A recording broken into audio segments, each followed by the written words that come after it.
Namaste. Welcome to this live show on military aircrafts. And I have for you again Abhijit Iyer Mitra. Hello Abhijit, how are you? Ramlala की श्रेय आप पे बनी रहे.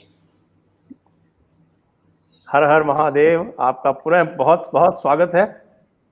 Let me introduce Abhijit to you once again for those who are coming here for the first time. Abhijit is a senior fellow in the Institute of Conflict and Peace Studies, but people know know him more for conflict than for peace. Also, he is a very good specialist in defense matters, and one of his passions, even in defense, is military aircrafts. And last time we had discussed things about China. Then a lot of people had requested, and Abhijit had very kindly consented to do a full show on military aircrafts alone. Of course, a lot of people have objections even to that, but I did tell them that Jane's military aircrafts is done by, actually Jane was an artist. John Jane was basically an artist who runs the most prestigious journal in the fighter aircrafts and aircrafts in general in that particular journal. So Abhijit, how do we go about this particular introduction to military aircrafts? Can you just tell us in the beginning what to look for in a fighter aircraft when we go about deciding whether it is good or bad, or it is better than the other, whether F-16 is better or F-22 is better, or Sukhoi 30 is better? What are all the things, single engine, double engine, those kind of things? Just tell us a little bit about the nuance. Right. So what I'm going to do is I'm going to just talk about air forces in the context of India-China first, because that is something of importance right now. And just talk about fifth generation, because I gamed this whole thing out. If I go through the history of aircraft, for you to understand the progression of how we've got to where we have, that was going to take about an hour and a half. Uske liye to kisi ke paas time nahi hai. So what I'm doing is I'm showing you what to look for in an aircraft now, and see, it's much better during Q&A when you guys have questions. Let us know anything you want to know. I'm happy to answer it. Of course, like Sanjay ji just said, I am not in the Air Force. Thankfully, I don't go around losing pilots or shooting down my own helicopters. I have no experience in shooting down my own helicopters, or losing pilots, or sending pilots out to die without proper equipment, or replacing their equipment. I'm actually all about giving them what they need. So I don't have any experience in incompetence. Most of it is what I talk to, derived from what I talk to with foreign pilots. So this is going to be quite a West-centric point of view. It isn't going to be a sort of Indian point of view, or a sort of Chinese, Russian point of view, primarily because India has no air achievements to write home about, least of all by the Air Force. And China and Russia are known to lose. Well, we'll look at that. Why the West? So shall we get started? Yes, please. Okay. Can we get slide number 1, please?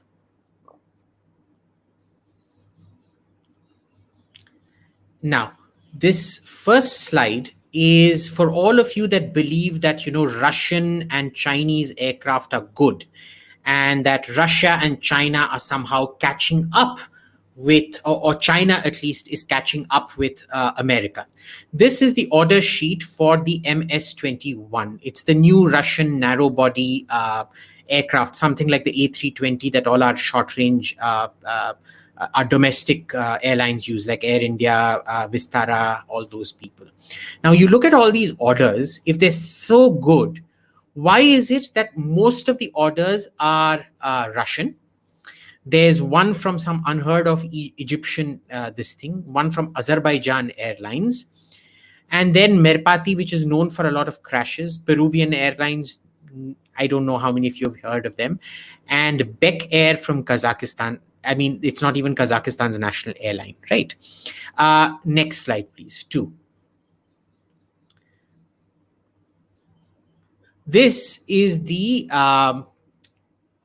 order sheet for the Comac 919. It's China's sort of new short range, not short range, but narrow body airliner, again in the A320 category, A320 Boeing 737.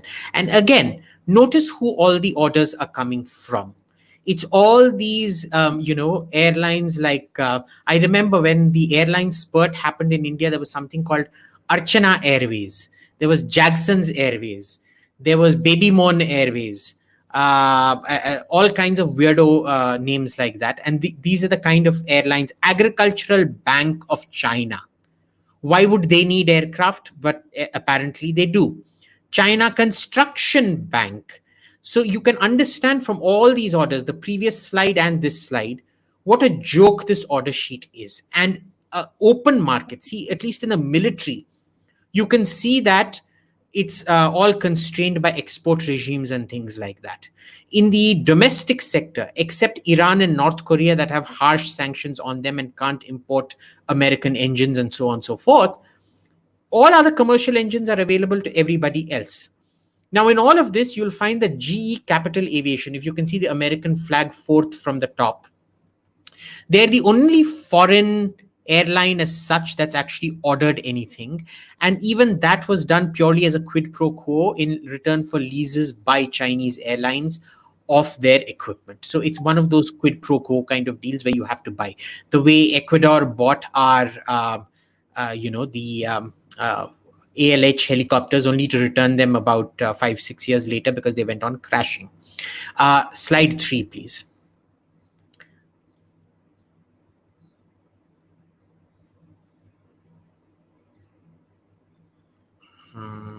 Okay. Actually, can we come down to slide 4,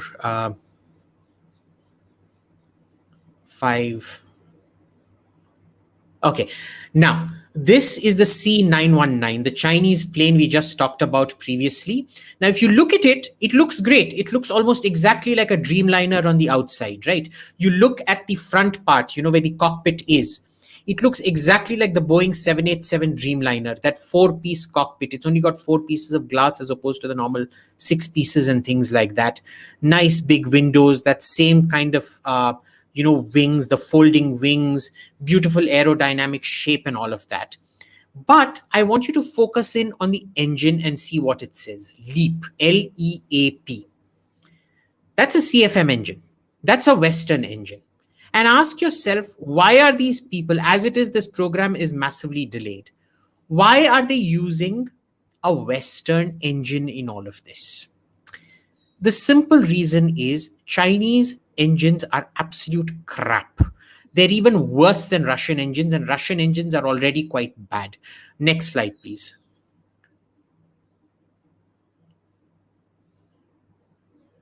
Right.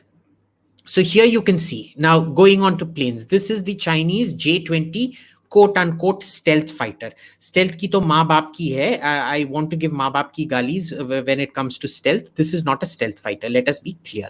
Now you'll all look at this and go, look at the shape. It is so pretty. It's definitely a stealth fighter. La-di-da-di-da.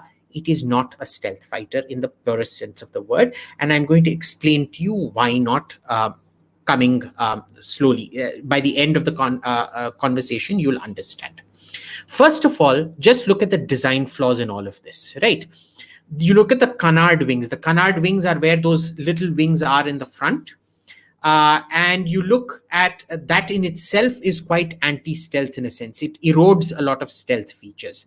So this in itself should clearly point you towards a very, very serious lack of design skills in designing stealth. Second, look at the horizontal stabilizer. That is the tail. The thing that is kind of 2 of them sticking right at the end. If you can see one of them, the entire piece is moving. This again is anti-stealth in a sense, right? It doesn't incorporate, and I'm purely talking about shape right now. Stealth is so much more than just shape. That is number 2. Number 3, look at the round, big engine sticking out at the back. just near the horizontal stabilizers. This I'll come to when we talk about heat signature management and things like that. If we can go to the next slide, please. Okay. Now, the Chinese try to develop their own fighter engines.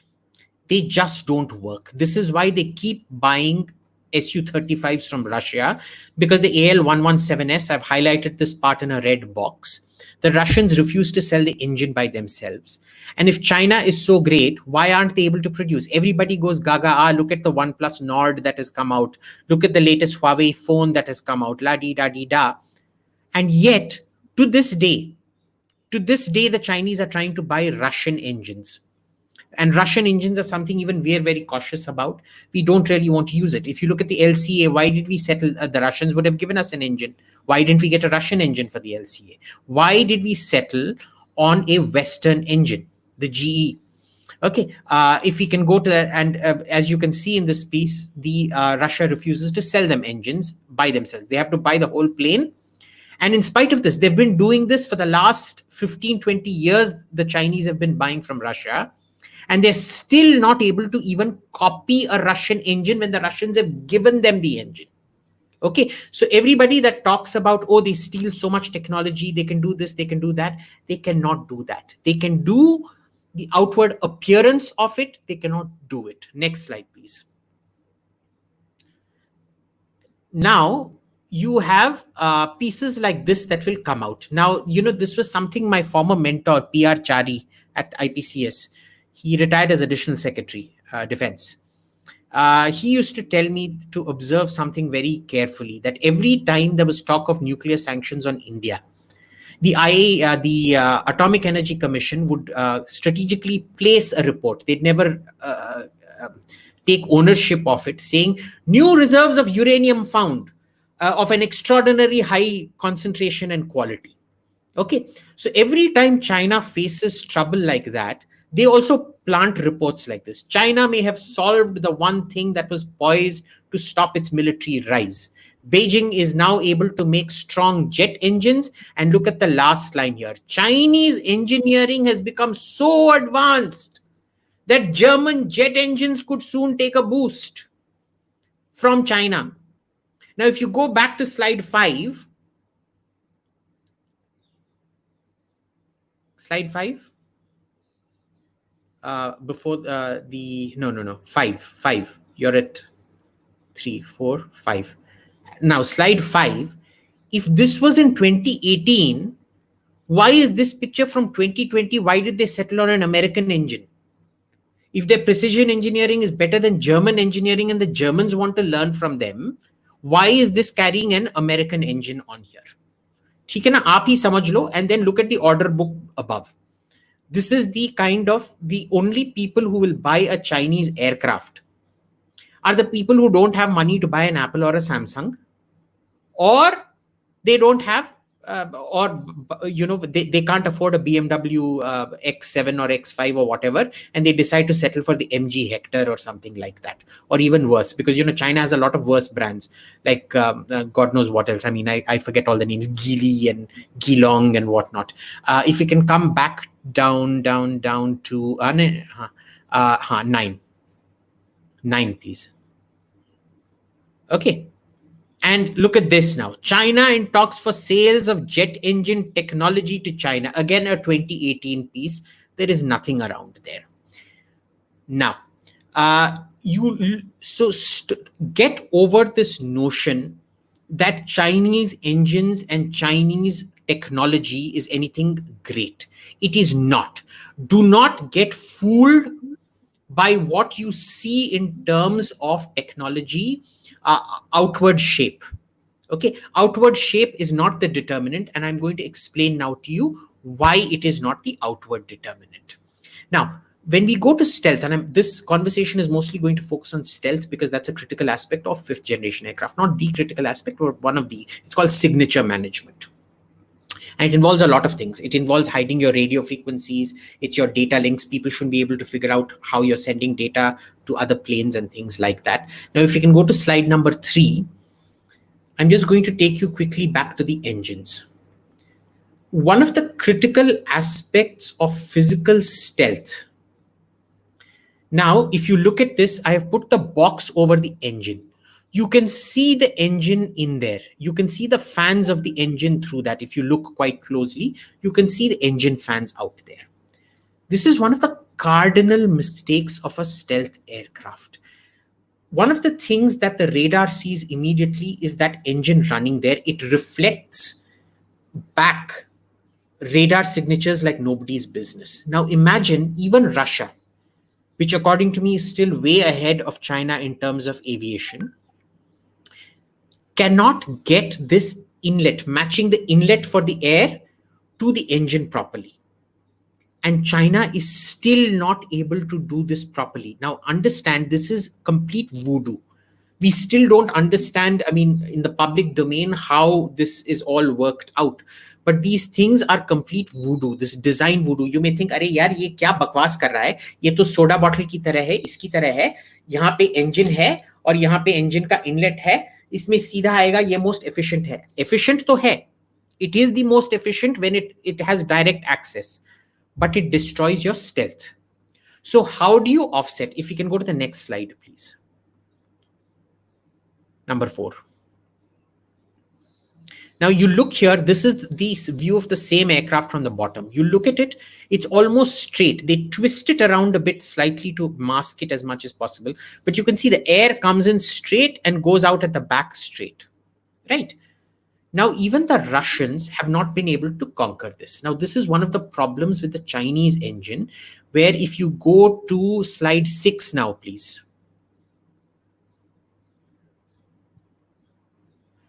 Now here you can see the engines are offset compared to the this thing. Do you know the kind of inefficiency of this engine offset placement in Chinese planes? They have still not been able to get this right. So forget the fact that, so starting with the air intake matching the engine itself, China ka kharab hai. Russia doesn't want to do all these stunts, so they give us straight air inflow, like I showed you in the Sukhoi 57. This was the plane that we were meant to buy, and we decided to walk out of it. The so-called stealth fighter. It is not stealth at all. Anyway, the third thing is the engine lifespan. You know, Western engine like the LEAP we saw in slide number 5, commercial engines I'm talking about, they last for something like between, depending on the generation, between 2 to 8,000 hours. Okay, 8,000 hours with minor service intervals, 2,000 hours without any service interval. A Russian engine will last you somewhere about 200 to 400 hours, depending on it. The Sukhoi engines, all the Sukhoi engines are actually quite bad. The MiG-29 engine is a much better engine. And the third is the Chinese engine. It lasts you something like just 80 hours, 80. 8,000 कहाँ है, 80 कहाँ पे है, 400 कहाँ पे है. This is the difference in technology we are talking about.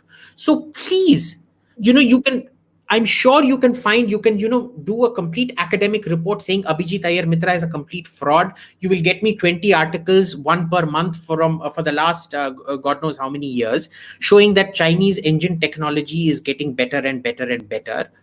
Understand to read behind the headlines. That is why my first slide, I showed you what are the orders for commercial jets, of Russian commercial jets and Chinese commercial jets. Now, if you can go to slide number 7, 8, 9, 10, please. Okay. Now, this is where you're looking at lots of problems. If you look at all of India's, and this is purely in the, not problems for us, problems for the Chinese, why it's a problem. Now you look at all our air bases. They are all in the plains. See, you can see the mountains marked out here. Our only air base in the hills above that you can see is up north. If you can move the cursor around Leh, just near Aksai Chin. Hanji, udhar.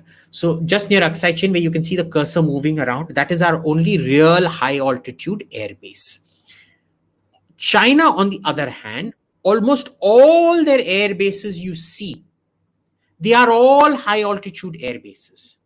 Now for us, we have the advantage of taking off in the plains. For these guys, they have to take off from a height of almost 10,000 feet. If you can go to the next slide, please.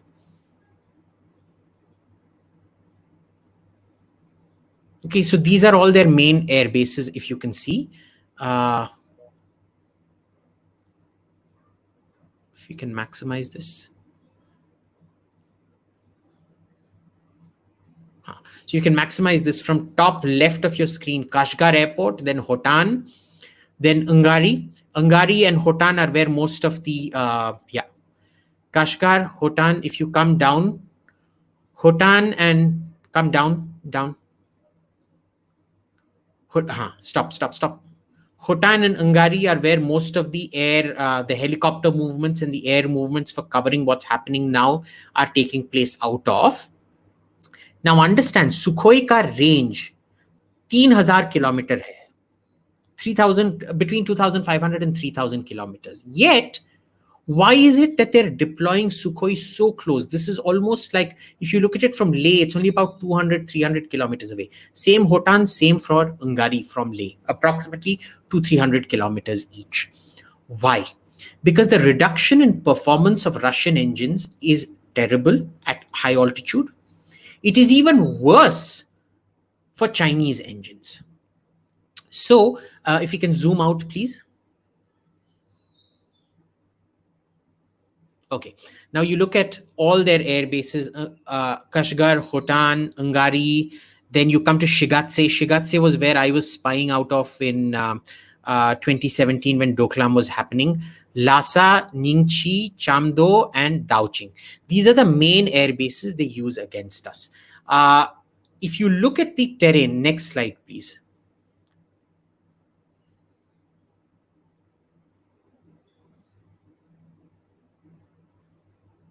If you look at the terrain, you can see they are all high up in the Himalayas. All right, next slide, please. This is the elevation. I've given it in both meters and feet. You can see that Ningchi is the least elevation, which is 9,676. And that is only 1,000 feet short, less high than, less elevation than Leh, which is about 10,000. Leh is our highest air base. But all their air bases for operating out of India, you look at the kind of height we're looking at. 9,600 is the aberration. Everything else is from 11,000 feet, 11,700 feet to 15,300 feet. Okay. The amount of stress that places on the plane is incredible. Now imagine, when they say when you land up in Leh, I don't know how many of you have been to Leh, they always say, take it easy for the first few days. Nahi to fir sar dard ho jayega. And then once the sar dard sets in, it never goes out because you're suffering from oxygen depletion. Now understand, your body itself is an engine and your nose is the air intake. So imagine the human body faces so much stress when you go from Delhi to Leh. This is the same kind of stress an aircraft faces when it goes to a high altitude base like this. The payload reduces massively. The range reduces massively because when the payload reduces, even the fuel consumption reduces and things like that. So one of the things here is the Chinese hold a land advantage. If you go in for a land-to-land battle, they have a huge advantage. But if you go in for an air battle, the advantage is entirely yours. If you go back to slide 12, please. Now, if you remember the Air Force map, you see all our air bases, about 95% of them are in the Indo-Gangetic plains, no more than about 900 to 1,000 feet maximum elevation. They go like that. They go like, what's the latest? I don't watch sports. Usain Bolt. They're all like Usain Bolt because they're all taking off from the plains. The other guys taking off from the mountains are like Dadaji, 28 saal ka Dadaji, 86-year-old Dadaji, all taking off from the hills. They're all going to be gasping and things like that. So this isn't a good position for China to be. They have a huge ground advantage. We have a massive air advantage. But what is eroding our advantage in the air with China? It is the fact that China kind of understands fifth generation warfare. India, unfortunately, does not.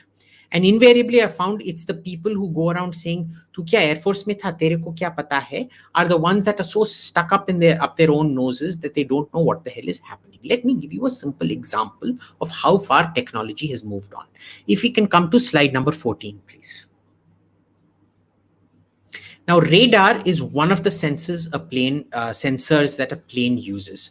What you see here, that big round thing in front that looks kind of like a telescope, like a crystal ball, वो Lord of the Rings में वो crystal ball था ना, वो palantir की तरह, उसकी तरह लगता है. That is your infrared track and search. Now, for a Russian aircraft, this is a Sukhoi.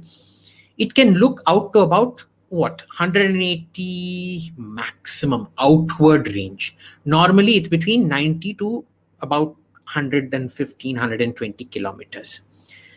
But you now look at the F-35. Next slide, please.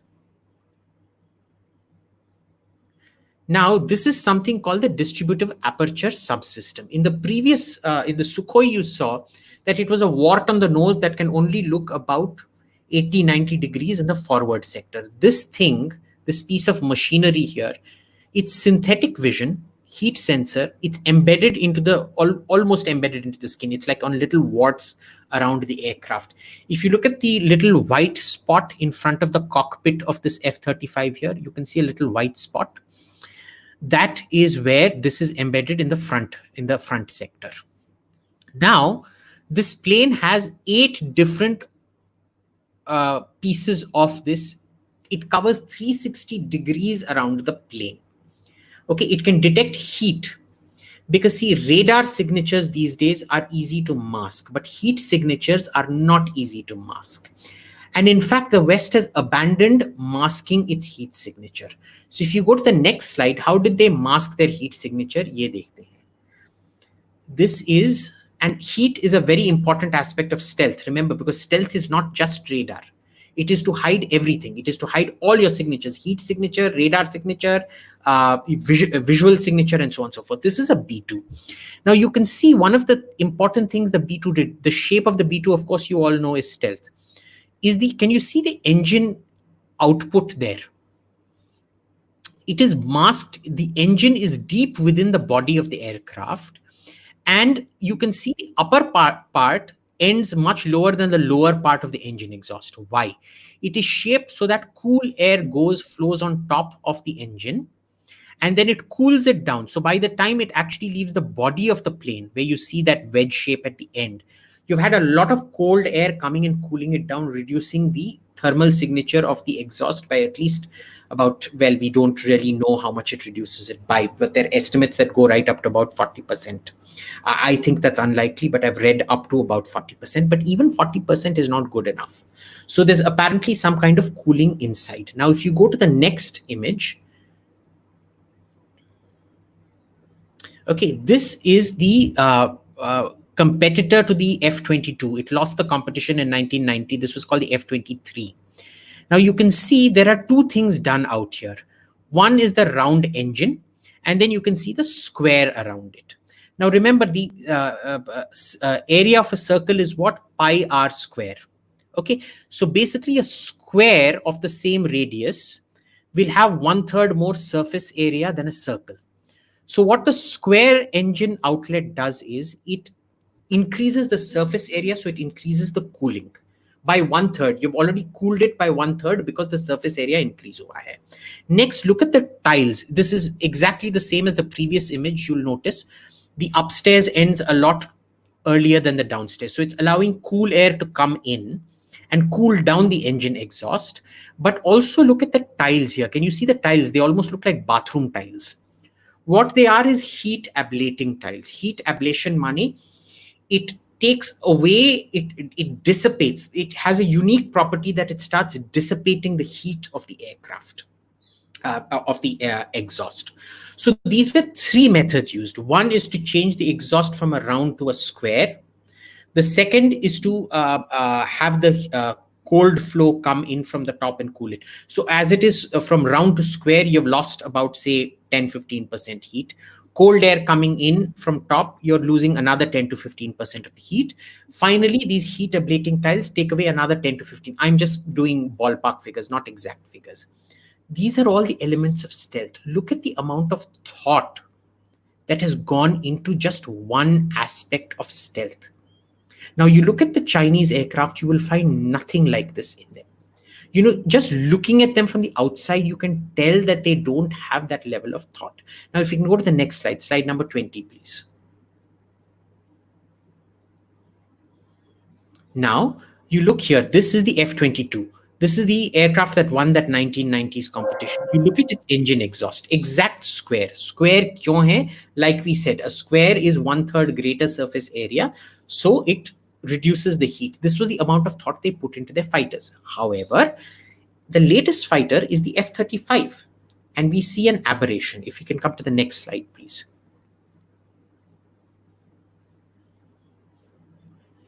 Okay, this is the F-35, and what do you see? It's gone back to the round one. So B2 में square था, F-23 में square था, F-22 में square था. So all three stealth aircraft had square outlets. Suddenly, why did they shift back to a non-stealthy round exhaust? This has to do, if we go up to slide number 15, it has to do with this. The Americans have come to the conclusion that we can't really do much about heat, because heat, especially measured against a cold atmosphere, you know, in outer space, the temperature is freezing. It's minus something or the other. Heat simply cannot be masked.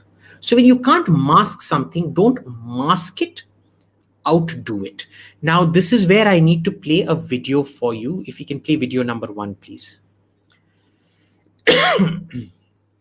This is a YouTube video.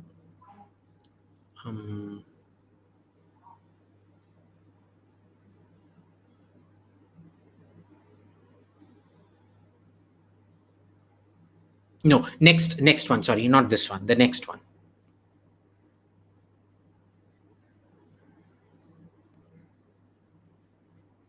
So what you're going to see is, now you remember I told you the Russian, the wart on the nose of the Sukhoi, which could look out to about 120 odd kilometers. I want you to watch this video. You don't need to watch it very carefully, but just watch it. No, not this. This wasn't video number 2. Video number 2 is the other one. Okay. Just a minute. Getting that.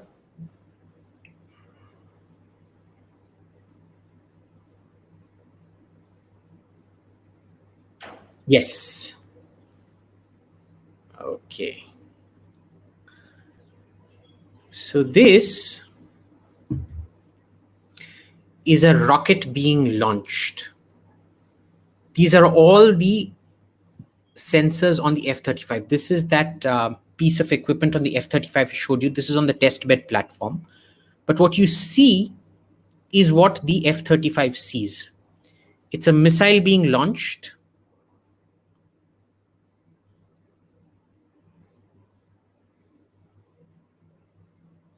Right. Okay, we can stop that now.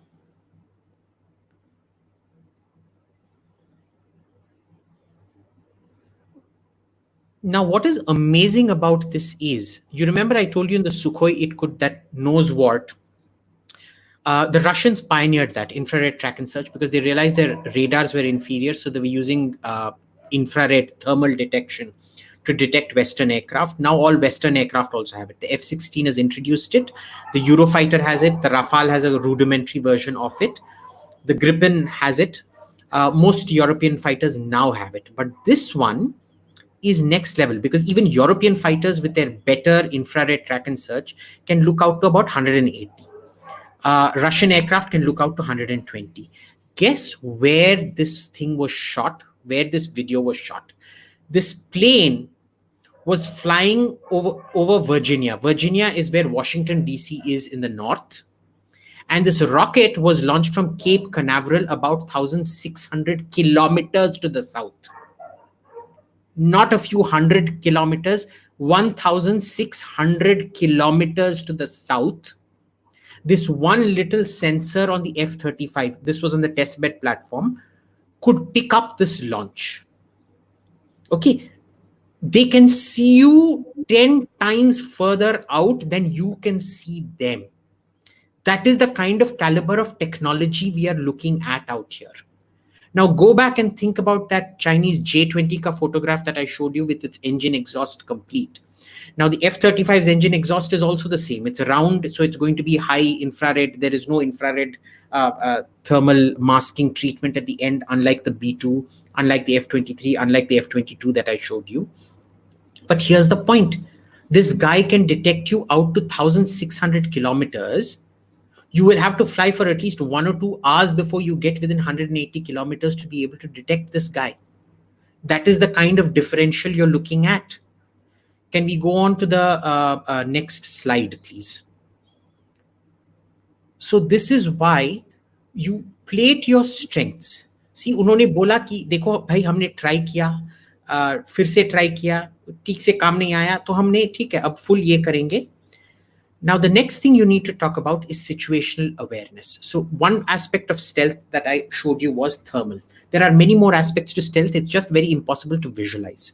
Okay. Most of us, what we do these days is, in all these movies, Top Gun and all of that, the commander is telling you over the radio, you engage that, and then you engage this boy, and so on and so forth. They don't talk over the radio anymore, except in the Indian Air Force where we still do, because we don't have our data links. Here, everything is sent electronically. And now I want you to understand why is it being able to be sent electronically. This is the cockpit of a MiG-29 that we use. Okay, you look at the jumble that it is. It is a complete nightmare. You have to go around looking for things left, right, and center. It is the most confusing thing you can ever imagine. Okay, this is mostly what our pilots have to deal with. Next slide, please. This is a slightly upgraded cockpit. This is one of our Sukhoi 30 MKIs. If you can see now, there are fewer gauges and dials, but there are still 3 screens. So you still have to keep processing things very differently. Next slide, please.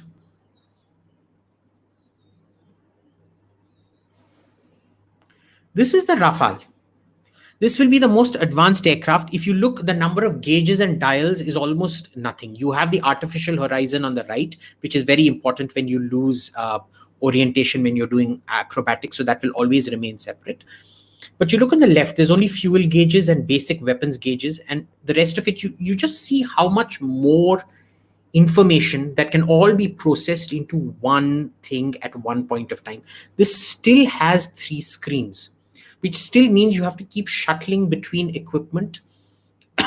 Your eyes need to keep moving. Think of it when you're driving, your dashboard has only the important stuff. It tells you speed kitna hai, heat kitna hai, rev kitna hai, and maximum it will show you fuel. A pilot needs to deal with a lot more things because he has to deal with the fellow he's attacking. He has to deal with incoming missiles that the fellow he's attacking is shooting at him.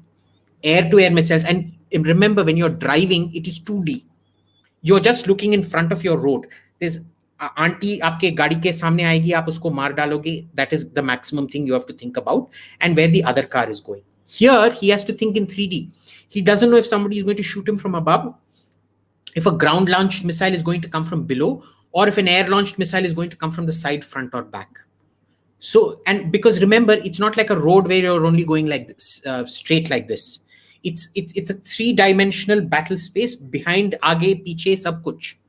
So imagine this is that much tougher. Now, you imagine if on your car, you had to go around shooting a machine gun. You are both the driver and the shooter of a machine gun. How are you going to shoot a machine gun while you're holding the steering wheel and looking at all the information about where things are? You're going to crash the car in no time. This is the kind of thing that is sorted out through sensor fusion. And what you've seen in these 3 generations of cockpit I've shown you is the fusing of information from different parts into something where you just concentrate. Ultimately, what the job of the plane is to tell you, bhai, देख वो तेरे को jam कर रहा था, मैंने उसको counter jam कर दिया, तू शांत रहे. I've jammed him. You don't need to worry about it. There was a missile coming at you. I deployed countermeasures and I defeated that missile. You focus on what you have to do, which is to kill that bugger. So all you're doing is you're just focusing on purely on your mission. And what you're seeing is now what you've seen in the last three slides, 23, 24, 25, is the progression of how much easier the pilot's job keeps getting. Now, I don't know how old all of you are, but when we were kids, I'm 42 now, ganja ho raha hu, the games used to be Dave, Dig Dug, and Prince of Persia. You had 3 lives, and it was just, you have to go from here to here to here. It was just that much information. Today, things like Castle Wolfenstein, Myst, and all of that, there are so many things you have to process. This processes it all of you and gives it to you in an easy, compact way of doing things. Next slide, please. Now, this is very curious because this is the F-22, which is more radar stealthy and infrared stealthy than the F-35. But even here you can see it's got about 5 screens that you still have to process. Next slide.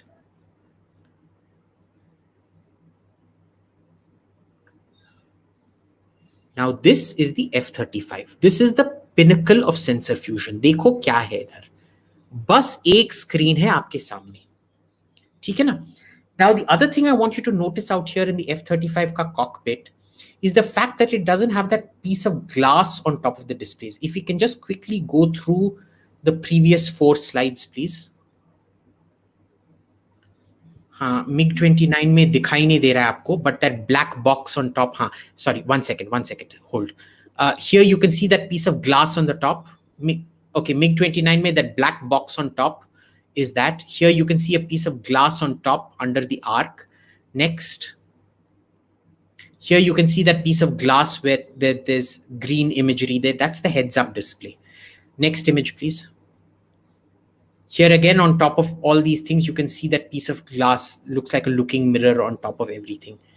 And next.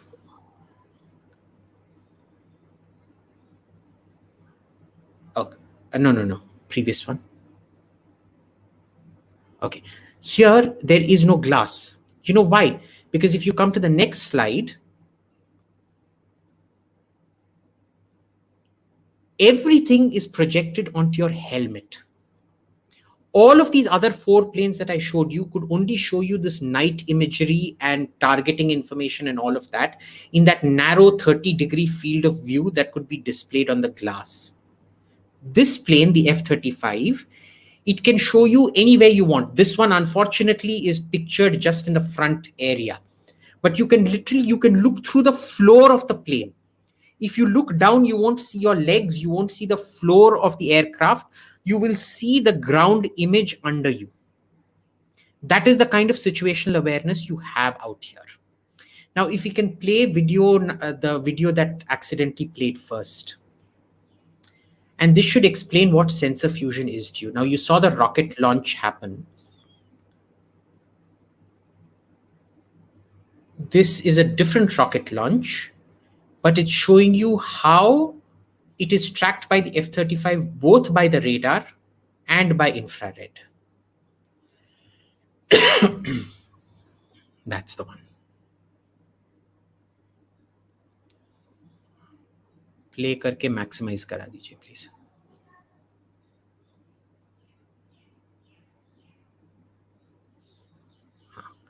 So you can see at the bottom is the inset of the rockets being fired. This is Florida, the testing site. You will see, okay, there's the rocket. Now, can you see the purple one? The purple is it's called the Distributive Aperture Subsystem, which is the infrared. It has detected it now. Because like we said, it detected it out at 1,600 kilometers. So the infrared can actually detect out further than the radar can. And see, now the radar has picked up on it. This is called sensor fusion. Okay, so one sensor, the infrared picked it up, then the radar picked it up when it became somewhat more visible. And now it is tracking it throughout. Now they're going to launch a second rocket. But imagine second rocket is going to launch now. You can see the inset at the bottom left.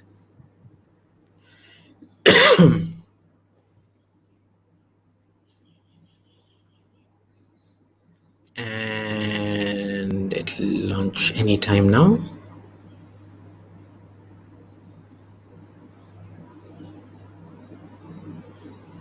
I also want you to be able to try to detect that rocket launch with your own naked eyes. And you won't be able to detect it properly. See, can you see that bright spot? There, now. The infrared has detected it, and now the radar is also locked onto it. Now, imagine if you are a pilot fighting while all these rockets, imagine they were actually anti-aircraft missiles. If you can just pause this here. This is an important image. We need to pause this. Jaldi se. Pause. And if you can just remove this.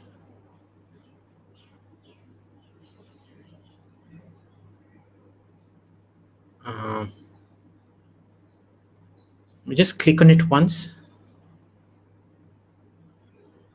You'll have to click on the pause button at the... just go back a few seconds and... Go back a few seconds. That's it. And click pause there. Yeah, I just need to remove this thing, the label. I can't see the image. No, not the inset, the labeling. No, not the number. Let the numbering stay. That's it. That's it. Okay, ठीक है, अब छोड़ दो. Now you can see what's happened out here. If you were fighting somebody, you wouldn't have the time to detect all of this. You wouldn't have time to detect both these rocket launches. The plane automatically detected these rocket launches 360 degrees around the plane. This could be the back of the plane for all you care. First, the infrared detector detected it in purple. Then the radar detected it in yellow. And that is, if you look at the bottom right, why there is two things separating is because that is a rocket stage separation.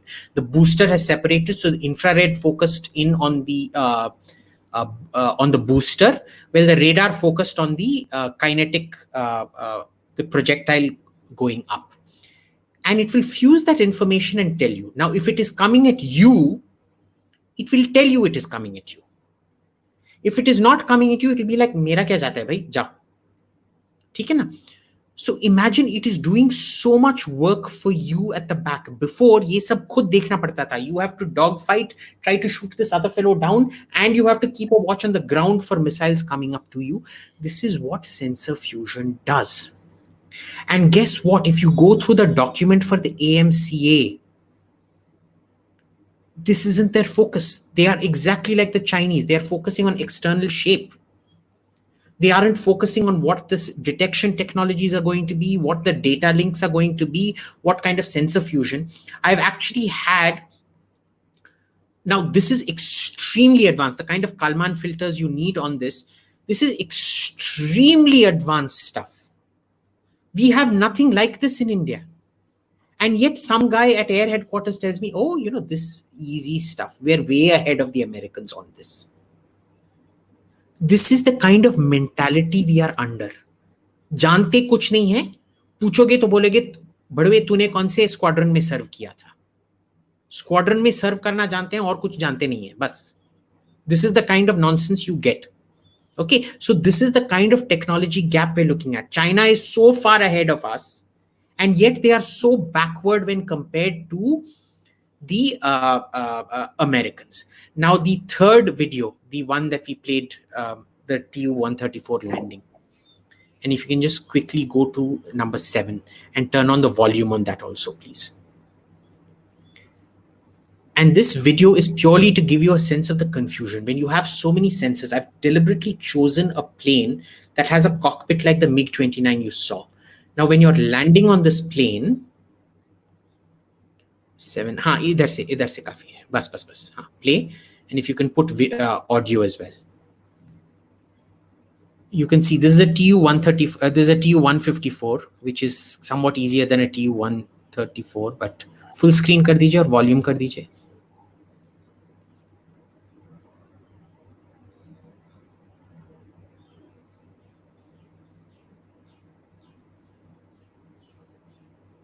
Okay, doesn't matter. I'm going to explain this to you. These guys are coming into land. Okay, you can't hear the volume here, but there are so many alarms going off right now. You have to monitor all these gauges. This is a 3-man cockpit. Okay, you have play kar dijiye. Just keep playing it. You don't need to pause it. There is a navigator behind you. There is the pilot on the right and the pilot on the left. You can kind of see them trying to control, and that you can see they're zooming into the landing. That is the landing strip in front of them. All 3 of them are working as one.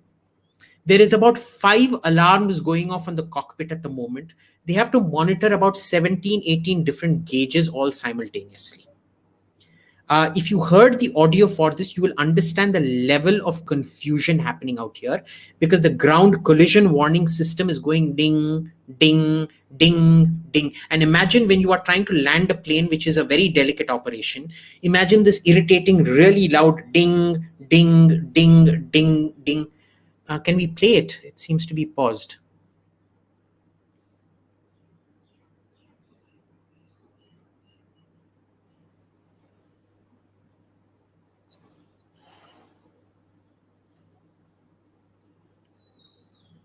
Okay. And you can see both of them are trying to control the plane. Both of them need to be able to control it. You saw what he's trying to do. That's a really scary thing he's doing, moving his thing like that. But remember, this is a manually controlled plane. This isn't a fly-by-wire plane. This isn't where fly-by-wire is like automatic steering. Where, बहुत आसानी से, like Hyundai Creta is much easier to drive than an Ambassador. So this is how the landing is happening. This is an extremely tense moment. I would suggest you go watch this original video on YouTube. It's from 7 minutes to about 9 minutes. They finally landed. The sheer chaos in the cockpit is scary. This is what situational awareness does. This is what sensor fusion does. So when I tried to show you that MiG-29 ka cluttered cockpit, and then the F-35 ka cockpit, I also want you to go check how a Boeing 787 lands. You will see it's a world of difference. It's just one person controlling it. Usually the first officer, the pilot, will just be keeping quiet, trying to train this guy. It is a calm, soothing experience in a modern Boeing 787 that just came out about 5-6 years back. It is a nightmare in the Tu-154, which is about a generation earlier than the MiG-29. This is the kind of thing you're looking at. So you can focus on the mission. You can focus on landing the plane. You can focus on shooting down the other guy. If you can go to the next slide, please. Also, I request all my viewers to be ready with their questions, because we're going to presentation is coming to an end very shortly, in about 5. Next slide.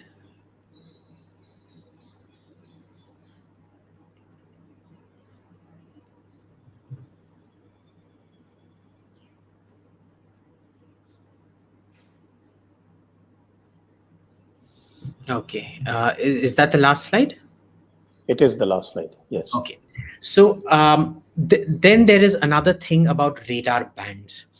This is the final thing I'm going to say about stealth, because it has to do the visual effects of stealth. I would need a lot more sophisticated graphics. I can sit and explain to you on paper pencil, but then holding it up here is quite difficult. You have different bands of radar, right? You have an L band, S band, X band. The way you look at L band is, if you can just put me on full screen, please. I need to use my arms for this. L band is long range radar. So it's like, imagine you're blind and you're going like this, trying to find a plane flying around. That is L band, okay?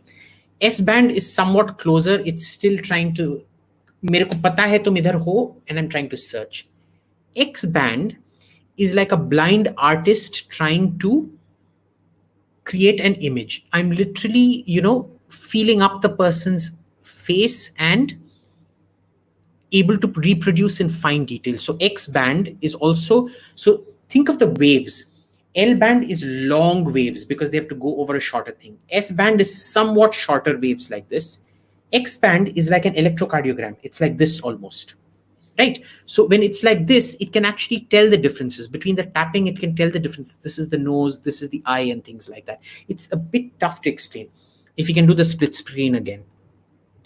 Now, one of the big complaints about the F-35 in terms of radar has been that it is only optimized for X band. It is not optimized for the L and S band. It doesn't need to be. Because of the infrared thing that I showed you, it is able to detect you earlier.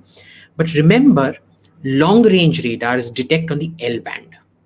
So they may be able to find you on the L band, but in order to be able to, so they'll see you. But for a missile to be able to hit you, it needs to know where to hit you. So all missiles operate on the X band. So the detection radar will be able to detect you, but ultimately the radar can't shoot you down. It's the missile that has to shoot you down, and the missile needs a great deal of precision. So your X band stealth is enough to enable you to avoid that missile. So ultimately, a Russian or Chinese plane will have to come in for a dogfight. And in the dogfight, the missile won't be able to do it. It'll have to literally be a physical kill. And when it comes in for the dogfight, it will be able to, the American plane will be able to detect you from hundreds of kilometers away and shoot you down before you even have an opportunity to see it. So I've tried to explain to you a very small fragment of what is stealth. Okay, that is what makes a modern fighter. It is things like sensor fusion. You react first. आप दोनों के पास पहले जमाने में क्या होता था? दोनों के पास वही sword होता था, वही चक्कू होता था, वही छुरी होता था. But it was the guy that had quicker reflexes, who could see you first and move his knife first, that was able to kill you. And I'm just trying to show you, demonstrate very simply to you how far ahead the West is in terms of technology compared to the East. Do not fall for Chinese propaganda. Like I showed you, they were saying 2 years back that they're able to export engine technology to Germany. That's like saying a Maruti Suzuki is better than a Mercedes S-Class. बस BCMC के गाली आते रहते हैं जब कोई ऐसे बोलता है. So please do not look beyond the headlines, for crying out loud. Please. Do not even go by American propaganda, because see, the American military wants more money. So every time they will say, oh my God, this new Chinese threat, it is so threatening that we need to have the next best super weapon. So please give us $50 billion for it. And then they'll develop something, because it's a big industry. When you talk to them in private, they tell you they are so far behind, and they show it to you because they're so open with their technology. I mean, they're not open enough that they can tell you out in public, but when you go interact with them on a person-to-person basis, and this is why, reading doesn't solve the problems.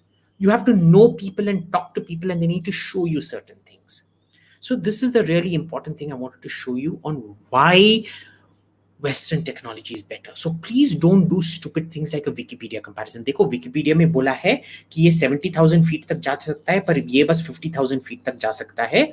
इसमें ना ये 5,000 kilometre जा सकता है, ये बस 2,000 kilometre जा सकता है. And when you come to engine reliability, Sanjay ji, like you said, 2 engines versus single engines today, out of sheer probability, a single engine aircraft is less likely to crash than a twin engine aircraft. It's just pure probability. It's just the same way that twin engines took over the commercial market from the quad engines. Before, for long range, like Boeing 747, A340, you needed to have 4 engines. Now you just need 2 engines.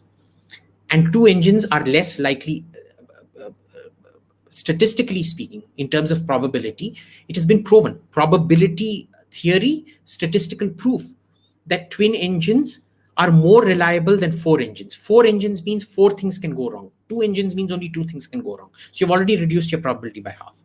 1 engine means only 1 thing can go wrong. It's catastrophic failure, yes.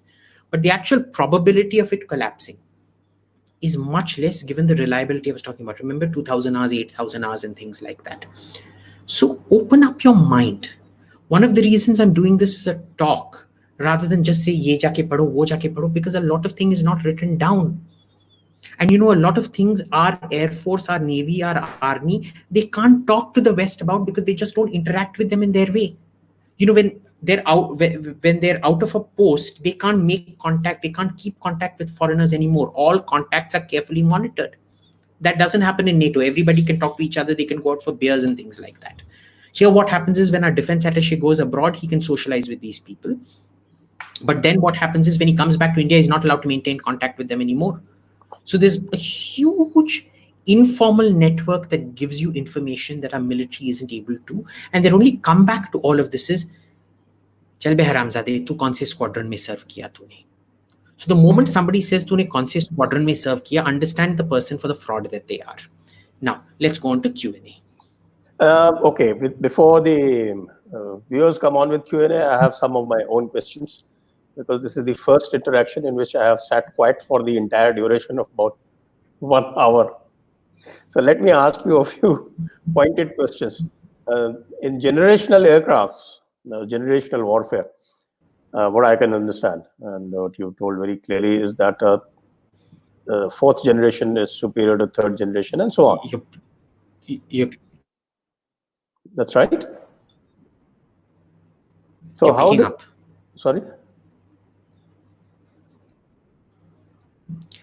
Can you send me the question in private chat, because you're breaking up? The voice is breaking up. Can you hear me now?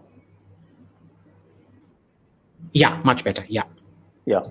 So I just wanted to ask this: in generational warfare, the higher generation aircraft is superior to the earlier generation aircraft with longer range, with better detection, and so on. How did a MiG-21 manage to shoot down an F-16? Yes. We suspect it shot down an F-16. We have no proof that we shot down an F-16. The Americans insist it shot down a JF-17, but they do confirm we shot down something. We still don't have proof that we shot down an F-16. I think we shot down an F-16, and that has a lot to do with the fact of pilot training. You remember, you invest in human beings, you don't invest in platforms. And so what's happened here is you've had a close range air combat. First of all, remember, in a real war scenario, the F-16, because it was carrying out an attack mission escorting its planes, that is why it came in. Otherwise, it would have detected and shot you down before the MiG-21 even saw the F-16. Right? So in dogfights, the only strategy for China or for India when facing a Western fighter is to force you into a dogfight, where the human element plays the greatest role. Otherwise, it's entirely electronic in nature.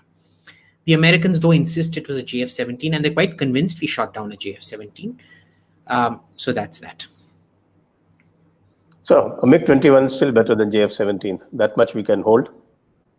No, maybe the pilot is better. The JF-17 is a good aircraft, very good aircraft. But remember, it's the JF-17 is much more modern. The issue, of course, is that you're also looking at Chinese avionics versus Russian avionics. Don't forget that. Maneuverability-wise, remember the JF-17, surprisingly, even though it doesn't look like it, is an organic evolution of the MiG-21. Never forget that. It's a MiG-21 where the air intake has been shifted from the front to the sides. The evolution, it's clearly documented, is from a MiG-21 over several generations of MiG-21 evolutions that have happened.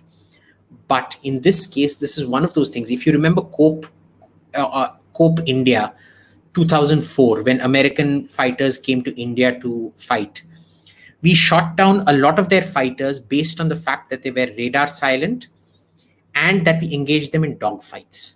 Had it been a normal scenario, they would have detected us and shot us down much earlier. It's the same way you look at the unequal air combat figures in Serbia, in Iraq, in Libya, right? They just collapse. Their air forces just collapse. India, thankfully, invests significantly more on its pilots. So all good. Okay, and now let's discuss Raphael versus J20. The Rafale is just way better. It can detect. So the J20, you look at it up front, one-to-one. You look at the Chinese long-range missile first. It's not an air-breathing missile. An non-air breathing missile is sort of, आप जो दिवाली को rocket चलाते हो ना, it runs out of kinetic energy when it runs out of fuel. So even at the end, even though it may go up to about 180 kilometers, at the end it simply can't maneuver because it doesn't have the energy left. It's carrying so much dead weight. This entire rocket was full of fuel. By the time it reaches where it needs to start maneuvering and shooting down the plane, it's lost so much fuel, but it's still carrying this entire weight. So it's expending more fuel to propel this. The weight ratio is going up. It can't maneuver. What we have with the Rafale is Meteor, which is an air-breathing missile. It's literally like a human being running, able to breathe in more and therefore able to maneuver towards the end more. Plus, the Meteor has a much longer range. So just in terms of weaponry, you're clear. Then you remember I told you how the J20 isn't even in terms of radar stealth. It isn't very stealthy. And given how much better Western radars are, they can pick up on these small things. Third issue is the fact that the Rafale will be able to detect the heat signature, the thermal, the infrared signature of the J20 before the J20 can of the Rafale. So you have a significant air advantage, even though you may think that, the Rafale is a fourth generation fighter and a J20 is a quote unquote stealth, so-called total pseudo fifth generation fighter. You think that the J20 is better. It is not. The Rafale is still more than a match for the J20. The only issue will be if they throw 5 or 6 J20s for every Rafale. A Rafale can carry maximum of about 4 or 6 Meteor missiles. But if you throw 7 J20s at it, the Rafale will kill all 6 J20s, but the 7th one, that will survive to come and kill the Rafale. Because at that point, there's nothing the Rafale can do. And this is why Stalin used to say that quantity has a quality all of its own. Russia did not win the war through superior weapons. Russia won World War II through superior numbers. Because the German tanks used to take out 5, 6 Russian tanks, but the Russians used to have 10 tanks. So the remaining 4 would come up and take you out. So the great advantage that China has is quantity. But in terms of quality, the Rafale is a far, far superior fighter. And Sukhoi? Sukhoi in the Indian context is hugely problematic. I prefer the MiG-29 to the Sukhoi because the Sukhoi engine, that entire family of engines that they use for the Sukhoi is seriously flawed. The MiG-29 engine is a better engine than the Sukhoi engine number 1. And immediately don't go to Wikipedia and say, but sir, iska thrust behtar hai. Ye thrust ki baat nahi hai. Theek hai na, thrust nahi. Reliability, maintainability, all of that. That is what counts. For want of a nail, the kingdom was lost. You remember that poem? For the want of a nail, the horseshoe was lost. For want of a horseshoe, the horse was lost. For want of a horse, the knight was lost. For want of a knight, the king was lost. For want of a king, the kingdom was lost. So it's like for want of a nail. So it is maintainability and things like that count. Okay, Sukhoi is a great plane. It's causing a lot of problem because we also have system integration issues. What we've done is we've got French avionics, now produced by Samtel, but nevertheless French avionics, Russian energy distribution system, Israeli jammers, Indian radar warning, and Russian radar. The Russians didn't want to give the radar signatures to the Israeli jammer. So the Israeli jammer jams our own radar on that plane. So in addition to all the fact that your engines are bad, you're having problems where systems within the plane itself aren't talking to each other.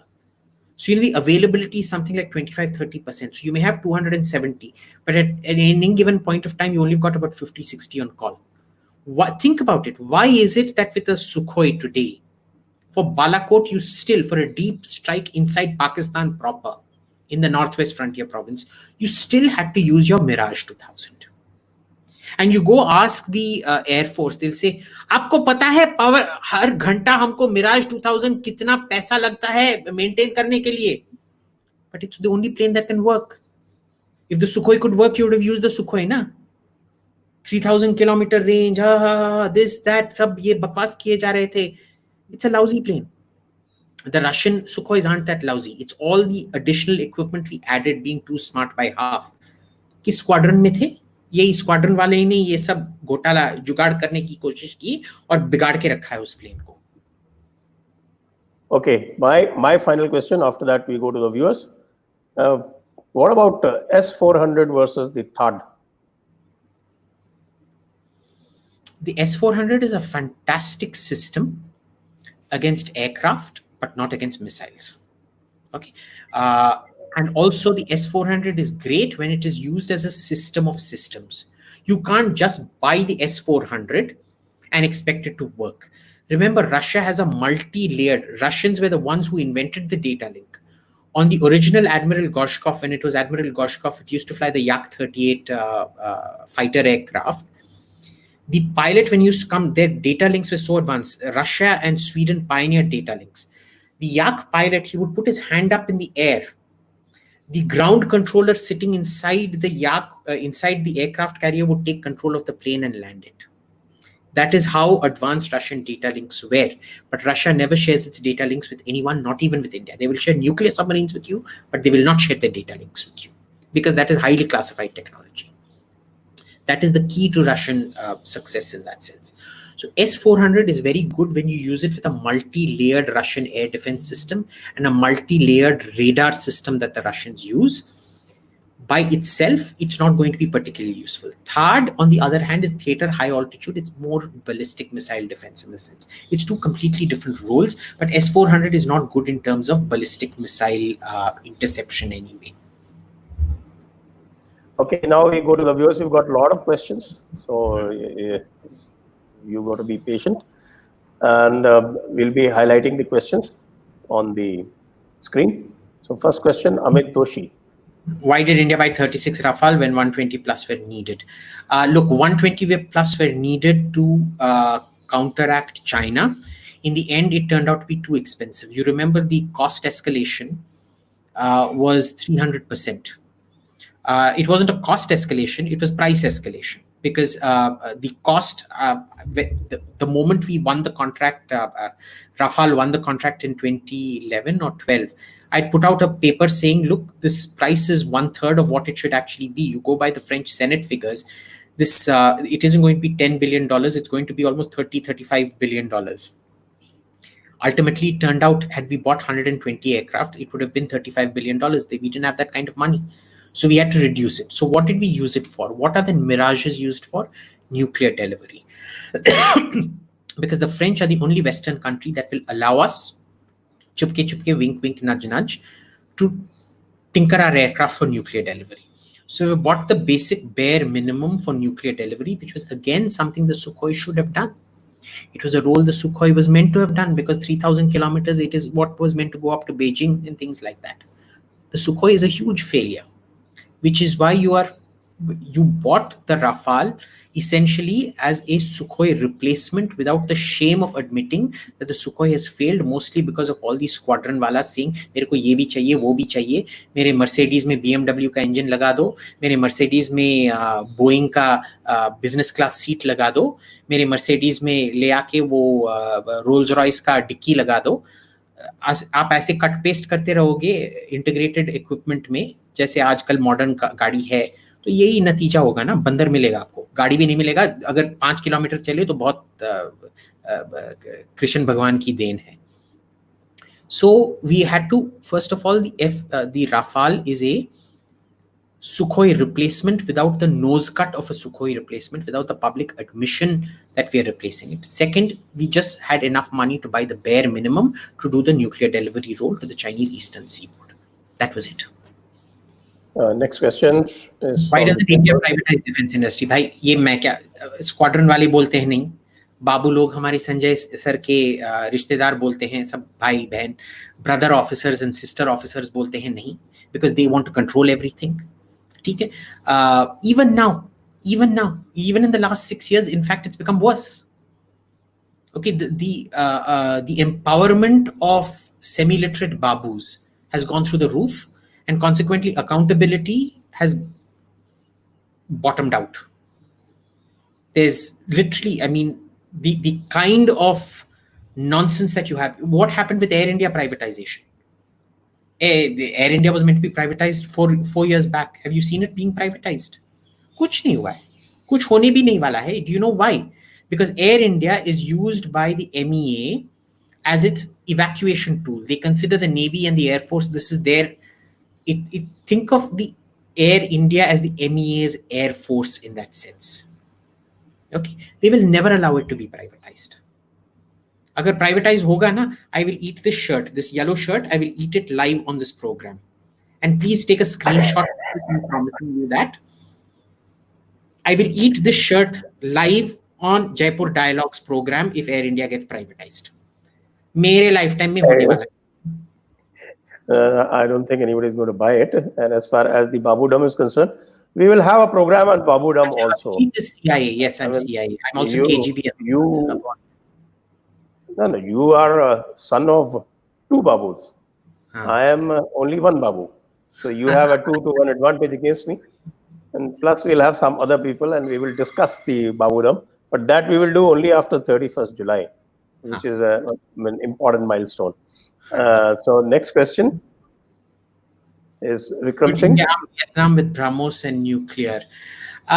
Interesting question. Yes, I think we should. The problem is we don't have the export license for the BrahMos. So, before the civil war broke out, Russia has been undercutting our BrahMos sales because, the BrahMos is based on the Yakhont. The Yakhont looks exactly like the BrahMos. The Russians can copy the software, but we couldn't replicate the rocket engine. Russia transferred the rocket engine technology to us. We couldn't replicate it. So Syria, in fact, before the civil war broke out, wanted to buy the BrahMos. And the Russians went and said, why do you want the BrahMos? Take the Yakhont instead. It's cheaper. And it was all the Indian software upgrades that were put in. The Russians used it and sold it off to Syria. I don't know if that sale went through, but that's what happened. So you can keep trying to sell it. It's a fantastic missile. One of the few bright bright lights in an otherwise dark, barren environment. But Russia will undercut you because you don't have a marketing agreement with them that precludes competition. So Russia will undercut you. Don't worry about that. They won't let you sell. What is the state of Chinese missile technology? If they're not stronger in fighter segment, will they dominate us with missiles? What missiles specifically? Because if you're looking at cruise missiles, then yes, because all they need to do is send up 1,000 aircraft in the air, each carrying just 2 cruise missiles. And you've then got about 2,000 cruise missiles coming at you. They can saturate you. But what do you mean by can they dominate us with missiles? Because there is so many levels of domination. There's air-to-air domination, there's naval domination, all of that. As such, Chinese missiles are not better than our missiles in any sense of the word. Their sensors aren't better. Their anti-jamming isn't better. We're ahead of them in those specific things, mostly because our missiles are either Western or built with Russian cooperation. The Russians have more experience with this. Because remember, the Russians keep tracking, trailing, and documenting Western electronic signals. So they're able to deal with this much better. The future of Air Force and manned fighter aircraft drones. Do drones have lower radar cross-section due to size? Can India skip and adopt drones directly? Look, drones do have a lower radar cross-section, but then drones also, not one drone in the market right now is a high maneuver drone. Fighters have to maneuver a lot because to save the pilot. A lot of it has to do with saving the pilot. The next thing is the big, I'll tell you what the technology barometer is. The moment Google or Tesla are able to produce an autonomous car for the road, which you can drive without putting your hands on, without human intervention, that is when you know that autonomous combat technology, full autonomous combat. Right now, drones can carry out land attack missions because target तो कहीं जाने वाला नहीं है, building पे पैर नहीं है, building पे wheels नहीं है, वहीं पे खड़े होने वाला है. So it can go in very stealthily, like the B2. The B2 isn't very maneuverable, but it is quite stealthy. So it can go in, it can drop a bomb on the building and come back out. Now, once Google and Tesla perfect it, remember what I was explaining to you about how driving is different from flying, and combat flying especially. Civil aviation में बस आप एक side में जा रहे हो, ऊपर है, नीचे है, लेफ्ट राइट है, पर आप बस सीधे जा रहे हो. Combat aviation में आगे पीछे left right it's like a 360-degree arena. So imagine you're having so much problem just solving the problem of an autonomous unmanned car. Understand how difficult the problem is in 360 degrees. Okay. it's going to take at least 20-30 years for us to crack, at current rate of technology, at least 20-30 years to crack full autonomous combat. Till then, you are going to see manned fighters.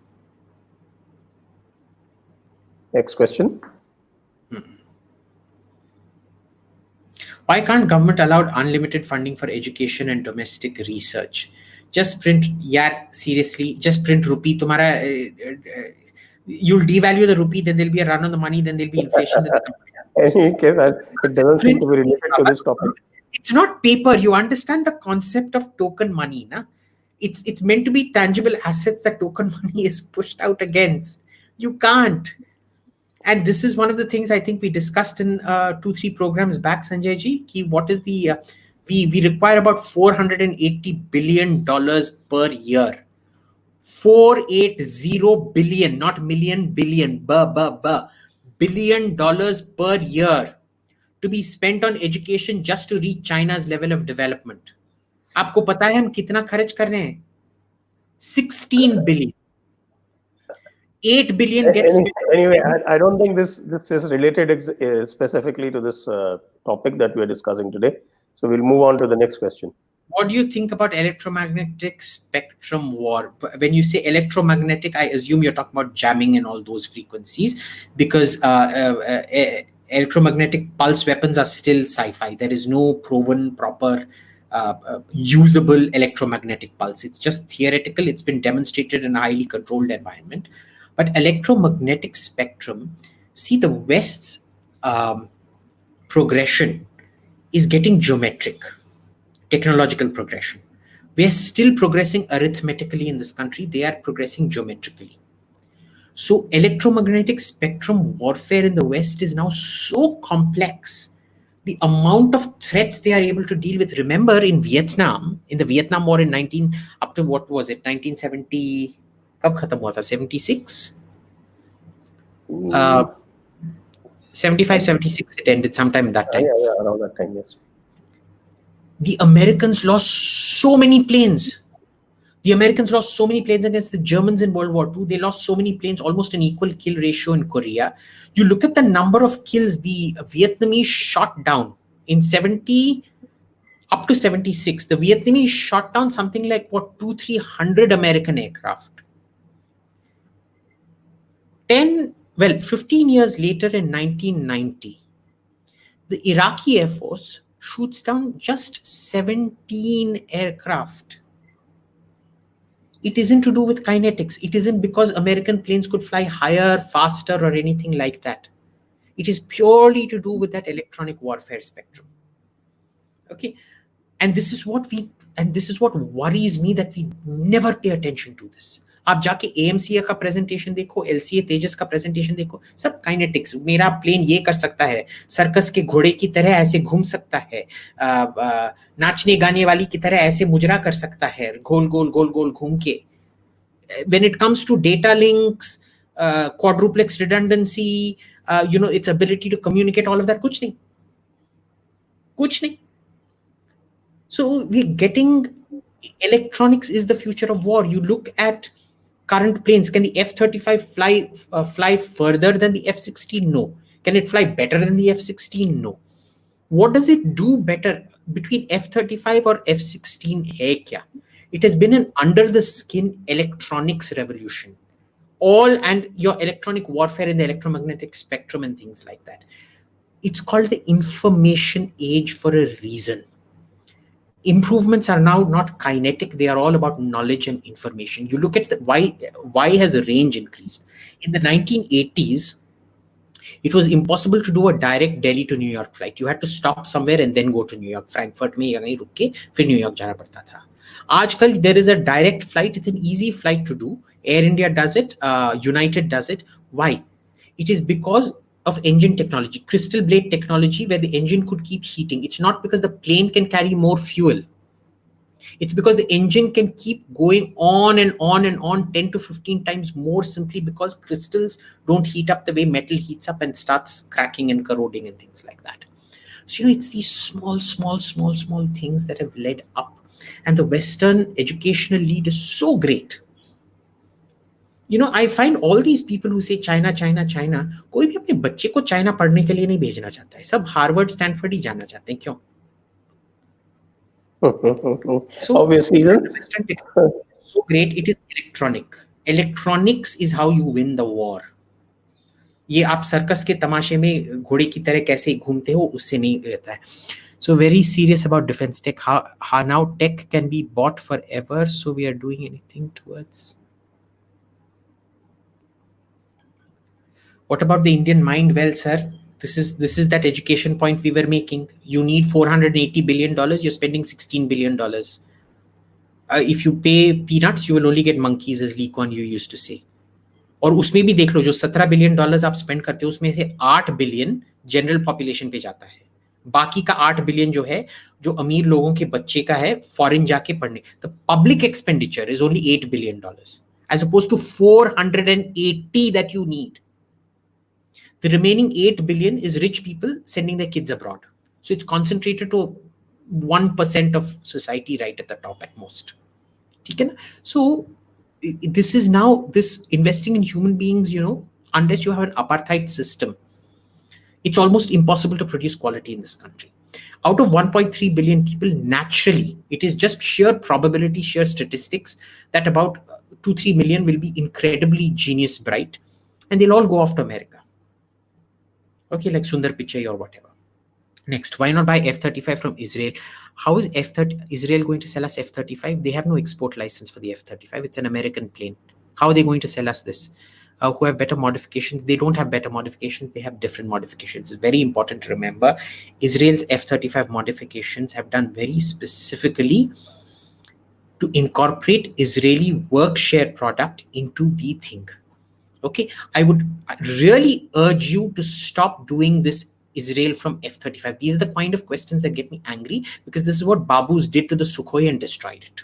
When it was Russian engine, Russian avionics, Russian jammer, Russian everything, the Sukhoi used to work fine. Our oversmart Babus came and insisted on French avionics, you're doing the exact same thing, saying why not get the Israeli version of the F-35? Okay, don't do that. Also, what's my favorite Bengali food dish? Oh, Shorshe Elish.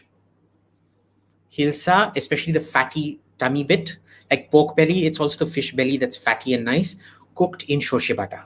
Sarson, थोड़ा सा cream, थोड़ा सा दही, नमक और हरा मिर्च और सरसों का तेल steam करते हैं उसको, बहुत अच्छा है. And China use air bases in Pakistan to look, yes, China can use air bases in Pakistan. The question is, will they use them? Okay, because remember, Chinese planes require a huge amount of support. Bases require support because there is equipment specific to aircraft. So isme kya hota hai? The only Chinese aircraft that Pakistan has is the JF-17, well, advanced aircraft. They've got the older ones. But the Chinese aircraft that the Pakistan Air Force flies is not flown by the Chinese Air Force. The Chinese Air Force hasn't bought any JF-17s. Right? So they can use it technically, but the intelligence signature of that will be vast. You can pick it up months, years ahead. And we have not seen anything. There were all these rumors of Chinese planes landing at Skardu. We did immediate satellite scans. There were no Chinese planes in Skardu. सब बकवास किए जाते हैं और सब समझते हैं वो इंडियन एक्सप्रेस और बिजनेस स्टैंडर्ड की तरह कि पहले की तरह हम झूठ बोल सकते थे और कोई भी सैटेलाइट इस्तेमाल करके हमारे झूठ को ये नहीं बोलेगा. और आज तक इनके उल्लू के पट्टे एडिटर इतना भी नहीं जानते हैं कि आजकल जो भी आप झूठ बोलोगे इमीडिएटली एक सैटेलाइट को ट्रेन करके 2-3 दिन के अंदर आपको झूठा साबित किया जा सकता है. So they can, so you can tell a lot. There is no infrastructure right now for the Chinese planes to use Pakistani air bases. Theoretically, can it be done? Sure. But then would Pakistan want to get involved in an India-China war? Think about that. As I understand it, China never sticks its neck out for Pakistan. Pakistan doesn't stick its neck out for China. Can single-engine Tejas replace the MiG-29K in naval services? F-35. Yes, there is already a naval version of the Tejas. The problem is the Tejas is a doomed project ab initio. The Tejas is the smallest fighter, physical dimensions. It is the smallest fighter around. Okay. you're basically saying that a country like India can produce something thinner and smaller than a MacBook Air overnight. It can't. And this was the delusion of the LCA. The LCA was conceived when size equaled maneuverability before fly-by-wire came on. It simply does not have the size today to take on the amount of electronics required to win the battle. And we've determined that electronics is what wins the battle. Okay? Not all these circus tricks that Russian planes do in Charkha, Kulbit and the Cobra maneuver and all of that. That is not what wins wars anymore. Okay? Don't make up your mind watching Top Gun. Modern combat is very unsexy. It is not like Tom Cruise in Top Gun. It is not like the Battle of Britain, World War II movie aaya tha, Battle of Britain. It's not like that anymore. It is too small to carry the avionics required. You need a generic expansion. It's a stillborn. Next one. And the upcoming US IBC summit, which is going to be held on 20, Lockheed Martin Senior Tata Chairman are going to be present. Do you think India is going to give green signal for F-21 jet? No. See, again, I personally love the F-21. I prefer it to the Gripen because the Gripen is more expensive. The F-21 end of life, so you can actually shift all the equipment here and things like that. Problem क्या है कि again the same तू कौन से service में squadron में service किया Wallace they think that just because outside the F-21 looks like the F-16 it is the same as the F-16 so and because Pakistan flies the F-16 they don't want it ठीक है economic terms it's probably the best fighter we can go in for but here's the problem you're stuck with the Air Force that you have you're stuck with the Air Force leadership you have you're stuck with their biases and prejudices you're stuck with their lack of exposure to the outside world. This is what you're going to deal with. Do I think it's good? Yes. Is it going to happen? Absolutely not. Tejas Mark 1A versus JF-17 Block 3. By JF-17 Block 1 भी तुम्हारे Tejas Mark 3 से भी बेहतर होने वाला है. ठीक है ना? This is Babus cannot manufacture planes. With all due respect to Sanjay ji and to my mother who's probably watching this and to my father who's in heaven or in hell, I don't know where he is, who are all Babus. Babus cannot manufacture planes. Babu एक industry को भी profitable नहीं बना पा रहे हैं. Plane manufacturing तो बहुत दूर की बात है भाई. JF-17 has been, I know the guy who's in charge of integration. I'm not going to name him in Pakistan because he taught me more about the Indian Air Force than any Indian Air Force person taught me about the Indian Air Force. And it tells you the level of knowledge the Pakistanis have. They play to they know their weaknesses. We don't know our weaknesses. We live in delusion. The JF-17 is a fantastic plane. Don't go by the freak accident of a MiG-21 being able to shoot it down. Remember, the Americans in Serbia lost the F-117 stealth fighter. Freaks happen. Okay, freaks happen. Don't judge a plane by the freaks. Judge it by the consistency. It's a very good plane. It's already had export success. Azerbaijan खरीद रहा है, Egypt खरीद रहा है, क्या Burma भी खरीद रहा है ना, बर्मा या बांग्लादेश या श्रीलंका भी खरीद रहा है. So, if you want to move on to the AMCA, go on. The problem is that none of the problems with the LCA have you really sorted out in terms of what all went wrong over the last 30-40 years. जब तक आप वो sort out नहीं करोगे, AMCA is going to be another debacle like your LCA. By the time it comes, everybody would have moved on. Where does Tejas Mark 1 fit into A-to-A combat today? It fits in terms of jobs for the boys for HAL. It provides employment for the chronically unemployable. It provides employment both for chronically unemployable babus, scientists that no private company would want to hire, and for workers who would be factory floor laborers who would be kicked out for incompetence and inefficiency within about 5 hours of joining any private sector firm. Okay, that is where it works. And in that, it's a brilliant plane because it really gives them a lot of employment. Air-to-air combat में it fits in nowhere. किसी के वहम में शायद. Okay, great. Age of Fire, are people who matter starting to listen to you? Bhai, tell me something, if are people listening to me or still ignoring me? अगर तुम जाके किसी के मुंह पे बोलोगे भाई तू उल्लू का पट्टा है, तू चुड़ैल है, तू ये है वो सुनेंगे या थप्पड़ मार के आप तुमको भगाएंगे? Especially when the promotion depends on it. That's what I do. I tell them, I make fools of them. They're not going to listen to me, obviously. Were the Americans adding F-35 in the F-21? Yes, they are adding. The F-21, though, does not have the 360-degree IRST that the F-35 has. It has the front direction, you know, the ball kind of thing, which we saw. It moves about, it can do about 90. Some of them can even do about 120 degrees, I've heard, but 90 degrees is the most they can do. The F-21 has it. So if you actually draw up a picture of the F-21, you will see this spherical ball on the nose just in front of the cockpit. That is the thing. Can you speak about how Rafale went past S-400 and bombed the Turkish air base? S-400 and the Turkish air base. The S-400 hasn't been deployed yet in Turkey, Baba. They bombed a Turkish base in Libya, not in Turkey. This was in Libya. Libya doesn't have an operating air defense system right now. It was either Egyptian or French Rafales that went and bombed a Turkish-aided militant. It wasn't even a Turkish base. It was a Turkish-aided militant base because Turkey is now supporting every terrorist organization. If you're willing to suicide bomb, Turkey is willing to fund you. So no, I think that's not accurate. It was a low-risk mission for the Rafale. The Rafale could easy. The pilot could have just done it wearing sunglasses or whatever. Yeah, so that's it. S-400 अभी तक online नहीं आया है. Delivery भी शायद नहीं हुआ है. They've signed the deal, but it hasn't certainly not been integrated in. I haven't kept a track of it, but not been integrated into the Turkish air defenses yet. Turkey will face a huge problem integrating into air defenses because it will not be allowed to interface them with any NATO equipment. Can you please explain the differences between hypersonic glide, MIRV capable ICBM and scramjet? भाई ये तो Wikipedia पढ़ ले, ये क्यों मेरे को कहने को बोल रहे हैं? Okay, I think I've been telling you kinetics don't matter, and you're asking me this. The last question I think we have. I think we lost this question. I remember that question. Is the IAF doomed forever? Yes.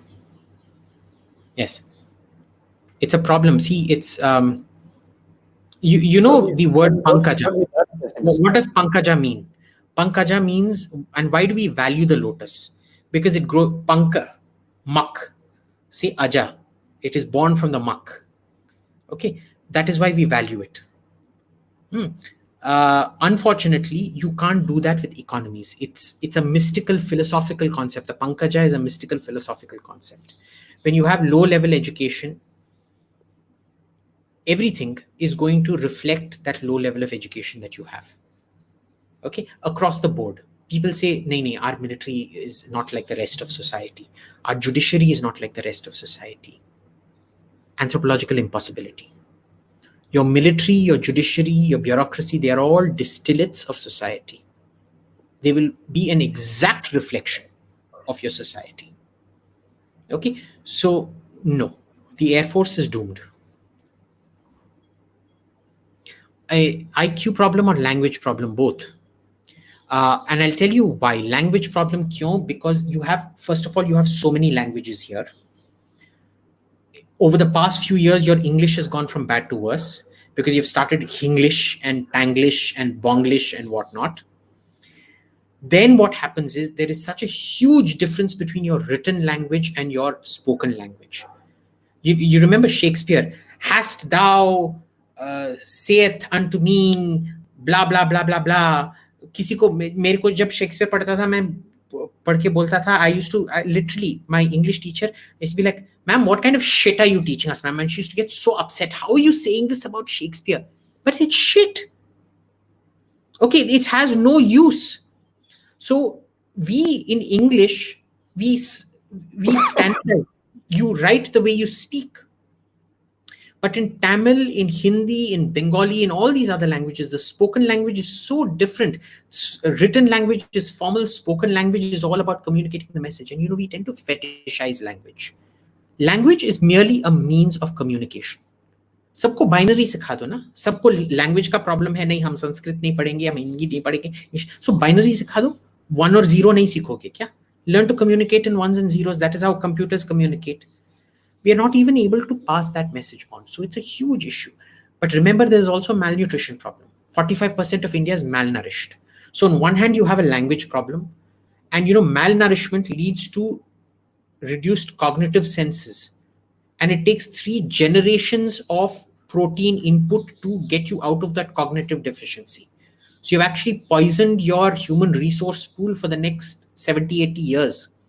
So on one hand, it's an IQ problem matching up with a language problem. This is how we compound our problems in this country. And then instead of, say, going in for, say, soy milk, which is a great protein substitute, you have all these debates about anda kyun nahi serve kar raha hai, ye kya? What patra? Something patra? Kya patra? That school meal thing. वो हमारा जो मोहनदास पाई चलाता है, अक्षय पात्र. Why are they not serving eggs? But if they're not serving eggs, then find some solution, na? So even these critics are bloody retards. Unko ande pe fixation hai. They're not fixated on the protein. They're fixated on the means, and that is, this fixation on the egg as opposed to delivering protein to the kid. It should only be egg. And if you give them egg, they'll say, no, it should only be chicken. If you give them chicken, then they'll say, no, it should only be beef.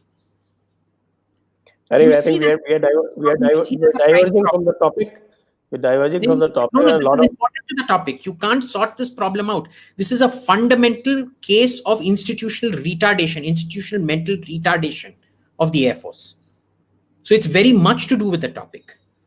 Is government taking any steps to counter the issues you mentioned? No, 0. What did you study to get into defense expertise? Acha. I did my BCom, unfortunately, because my mom was like, I want to do history or geography. And my mom was like, agar tu history geography padega, to tu road pe chane bechega, ya samose bechega, ya chai bechega. So you're going to do a professional course, and she forced me to do BCom. I sucked at BCom. So I ran away from home. Then I did hospitality. And then after a while, I switched to strategic studies and international relations. But you know what? I learned more about international relations and problem solving in hospitality, and surprisingly, even in BCom, than I did while studying international relations, amazingly. Because, in India, what happens is it's a question of human resource training. They'll say, yes, sir, yes, sir, yes, sir. But they won't sort your problem till it goes up to the general manager level. In the West, human beings are valued. So even at the lowest level, even a porter will sort your problem out for you. Then and there, he or she is empowered to do that. So it was that I learned why you invest in human beings, not in platforms and not in long-winded speeches. Anyway, some people are also asking for... to procure MiG-35 or SU. How can you ask me this question after... Let me interrupt you. There's a very good question coming, which is not highlighted, but I picked it up. They want to find out whether you actually took a Mensa test or something. No. No? Okay. No. That's that. So don't get overawed by him. You can try and match him. Next question, please. Neither MiG-35 nor Su-27. Even a second-hand Western plane is better than a first-hand Russian plane. And I don't care where you buy it from. Mirage kharido, Rafale kharido, Gripen kharido, Eurofighter kharido, F-35 kharido, F-18 kharido, kuch bhi kharido, just do not buy Russian or Chinese, full stop. The differential, Russian planes are better than Chinese planes, but for the cost, because a Russian plane today costs almost as much as a Western plane does, okay? But the level of performance is down here. So if the Chinese are here, the differential is only this much between buying a Russian plane that you're paying so much for. You buy a Western plane, the differential is here. So make bang for buck, make your dollars worth it. Next. Why is India lacking in Navy? Aircraft carrier really useful? See, look, and mind you, I'm not criticizing the Navy. I am criticizing the Navy. My preferred thing is that you can't match China economically. China can outspend you. So stop going in for sea control, sea domination strategies that you use aircraft carriers for. Instead, go in for sea denial strategies, which is based on submarines and smaller ships and things like that. We're doing kind of the right things with the Navy. We're just not, there is no synchronization between what we're doing and our economic capabilities vis-a-vis our enemies. Okay, that is the main problem. The second problem with the Navy is, again, we want strategic autonomous.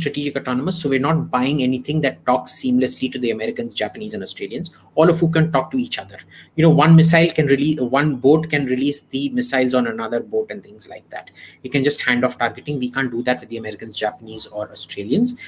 And here's the problem. When economically, you're not doing what is economically best. Simple example. Let me give you a really, really simple example. It is like an auntie G, kitty party going Punjabi auntie G, who does not know कि कल खाना कहाँ से आने वाला है, पर madam BMW खरीदते हैं. Is the BMW good? Of course it's good. The BMW is a fantastic car.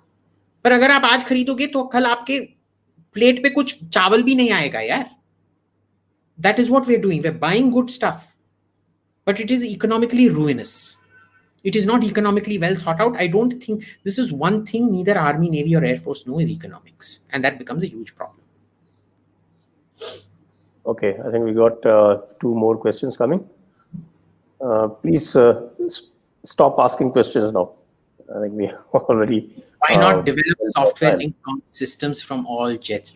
Bhai, do you know how difficult that is? Do you have any idea how it is? It's not as simple as the Bluetooth on your phone sending, Apple AirSync with my computer. It asks me, तुमको computer के साथ sync करना है? हाँ, sync कर दो. नहीं. It has to be encrypted. Encryption is 90% of the work. Like for nuclear weapons only cost about 5 to 10% of the overall outlay, the actual weapon manufacture. The rest goes in the security surrounding the weapons, the fail-safe mechanisms around the weapons and things like that. It's not so easy. Plus, you don't have the human resource. These things aren't taught in India. Our education sector is so backward. How are you going to develop it? Based on what? You can't just concoct it out of thin air. There's no genie coming out of the bottle saying, "Haan, Malik, kya farmaish hai," and giving you this thing. You don't have the human resource to develop it. What's the latest news about the Uttam ESA radar? Not the faintest idea. You couldn't develop a basic normal radar. Kahan se ESA radar develop karoge, bhai? You were given the technology for this thing, for gallium arsenide chips by Israel. You didn't want to take the data processing because you said, nahi, signal processing to hum kar lenge. To this day, your radar is not able to detect even to the half the range that the Israeli-made radar is, because now the Israelis are refusing to give you the signal processing algorithms. Are India and China still on paths to a larger conflict? I wouldn't say a larger conflict, but I'd say round 2, round 3, yes. Because they lost more people and the Chinese want to set the records straight. There is no Chinese end game. The Chinese don't think in terms of end game. For them, it's perpetual war. There is no end game. Their thing is to outlast their enemy and to hopefully destroy their enemy. And they'll do it. The only problem is they are economically even more stupid than we are at the moment. So Xi Jinping, the greatest strategic asset for India is that Xi Jinping is such a bloody idiot. More than our nuclear weapons, more than Agni, more than Prithvi, more than Sagarika, more than Arihant, I have faith in Xi Jinping. Because Xi Jinping is doing to China what Brezhnev did to the USSR. It won't collapse under him. It will require an idiot like Mikhail Gorbachev for it to collapse.